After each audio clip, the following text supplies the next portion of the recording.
And a Russian journalist has been killed during shelling in southern Ukraine. RIA News Agency reporter Rostislav Zhuravlev was covering a story in a frontline village in the Zaporizhzhia region. 3 others were also injured in that attack. Russia's defense ministry says Ukrainian forces used cluster munitions, hitting the vehicle that the journalists were in. Well, let's bring in Daniel Hawkins. He joins us from Moscow. Daniel, that's really quite the claim there from the Russians. What more do we know about what exactly happened there in Zaporizhzhia? Well, the Russian Ministry of Defense says this incident took place around midday local time in the Zaporizhzhia region, where fighting has been particularly intense between Ukrainian and Russian forces, especially in the area around Pitikhatka, where this journalist was killed. We understand a group of Russian media consisting of around 9 reporters was working when they were struck, according to the Russian Defense Ministry, by cluster munitions. We understand 3 other journalists were injured, 1 from RIA Novosti and 2 from the Izvestia state news agency. They were in a stable condition. Rostislav Zhuravlev was evacuated but tragically died on the way to hospital. Now, Zhuravlev was a highly experienced war correspondent. He'd been covering this conflict since 2014 and had actually been a volunteer fighter for the, at the time, self-proclaimed Donetsk Republic as well. When these hostilities broke out.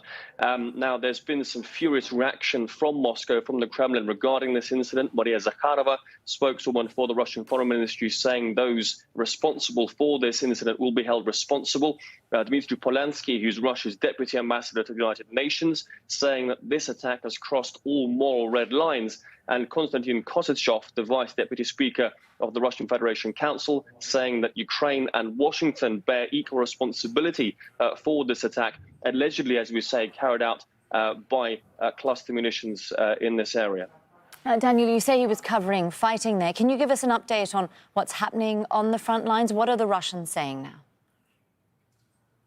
Well, there have been particularly pitched battles, artillery battles in the Zaporizhzhia region where this incident took place. Both sides at the moment are trying to target each other's supply lines, ammunition depots deep behind the front lines with rockets and artillery.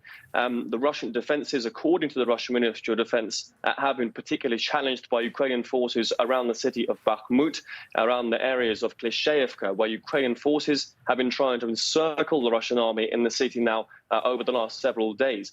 Now, a lot of the attention, of course, has been on the Ukrainian counterattack in this area, but the Russian forces, according to the Russian Ministry of Defense, have actually been on the attack in the northern areas of Donetsk and Lugansk, particularly around the town of Kupiansk, where the Russian forces say Russian groups of assault combatants and aviation have been trying to push the Ukrainian forces away from those forested areas around those towns in an attempt to move the front line away from the borders of the Lugansk region. So very much a shifting situation over the last 24 hours across those front lines.